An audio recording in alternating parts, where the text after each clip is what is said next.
चलिए आज रेक्टेंगल देखते हैं। ठीक है, रेक्टेंगल क्या होता है?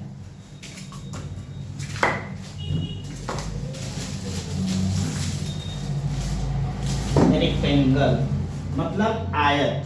ठीक है, देखिए जिसकी लंबाई और चौड़ाई हो, ठीक है, सेम लंबाई और सेम चौड़ाई हो, उसको रेक्टेंगल कहते हैं। ठीक है, जैसे ये चौड़ाई हो गया मान लीजिए 10 और इसकी लंबाई हो गया 20।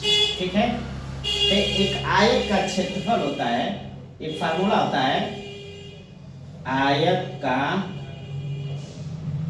क्षेत्रफल बराबर, आयत का क्षेत्रफल होता है लंबाई गुणे चौड़ाई। ठीक है, आयत का क्षेत्रफल बराबर लंबाई गुणे चौड़ाई। ठीक है, अब अगर सवाल दे दिया गया कि किसी आयत का, ठीक है, किसी आयत की चौड़ाई 10 सेंटीमीटर और किसी आयत की, उसी आयत का लंबाई 20 सेंटीमीटर हो, ठीक है, तो उसका क्षेत्रफल ज्ञात कीजिए। ठीक है, तब आप इस फार्मूला पर लगाएंगे कि आयत का क्षेत्रफल, ठीक है, लिखेंगे कि आयत, लिखेंगे आयत की लंबाई, आयत की लंबाई 10 सेंटीमीटर, ठीक है, और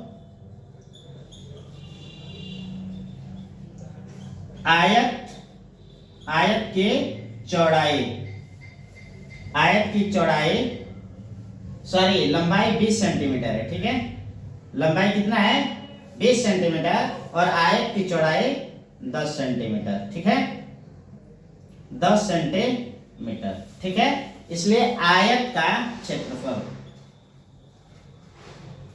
आयत का क्षेत्रफल बराबर लंबाई गुणे चौड़ाई। ठीक है, लंबाई गुणे चौड़ाई, लंबाई कितना हुआ?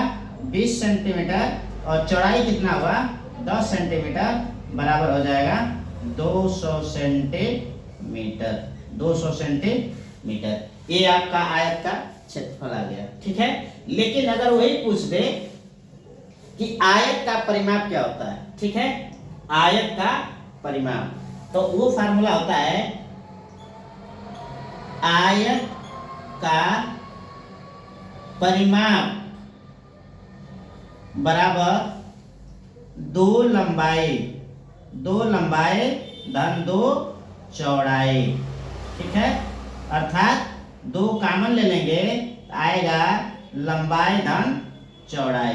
ठीक है, देखिए जब ये 2 कॉमन ले लेंगे तो ब्रैकेट में लंबाई धन चौड़ाई आ जाए। देखिए एक उदाहरण के लिए इसमें देखिए, अगर ये 20 सेंटीमीटर है तो इसके सामने का भी 20 सेंटीमीटर होगा।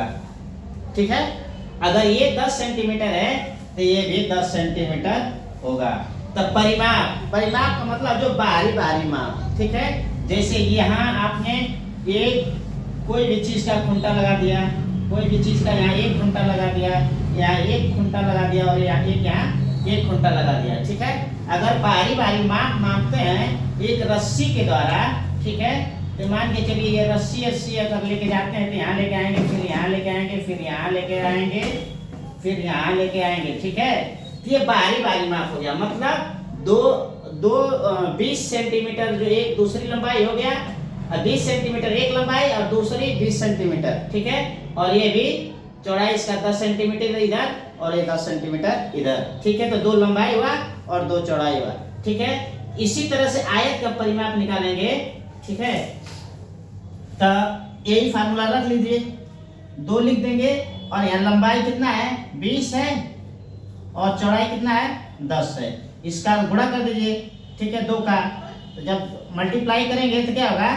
20 गुना के 40 और प्लस 20 मतलब 60। ठीक है, ये 40 और 20 मिला के कितना आ जाएगा? 60, ये 60 सेंटीमीटर।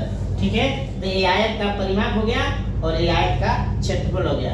ठीक इसी तरह से अगर किसी भी वस्तु का, किसी जगह का, ठीक है, अगर किसी वस्तु का या किसी स्थान का या किसी घर का या किसी प्रोडक्ट सामान का अगर आयत दिया हो, ठीक है, आयत दिया हो और आपको चौड़ाई नहीं दिया हो, लंबाई दिया हो, ठीक है, तो उसको निकालेंगे। ये तो एक फार्मूला हुआ, ठीक है, कि आयत का क्षेत्रफल बराबर लंबाई गुणे चौड़ाई, ठीक है। लेकिन अगर लंबाई केवल निकालना हो, ये दूसरा फार्मूला लिखा जाएगा कि लंबाई बराबर, ठीक है, लिखा जाएगा आयत बटे चौड़ाई। क्या लिखेंगे? किसी वस्तु का आयत बटे चौड़ाई। अगर तीसरा फार्मूला बना दिया जाए, ठीक है, कि चौड़ाई बराबर अगर निकालना पड़ जाए तो उसके लिए क्या करेंगे? आयत का क्षेत्रफल, आयत का लिख देंगे क्षेत्रफल बटे चौड़ाई, और यहां लिख देंगे आयत का क्षेत्रफल बटे लंबाई, ठीक है। इस फार्मूले पर आप दूसरा निकाल लेंगे, ठीक है ना, क्लियर होता है।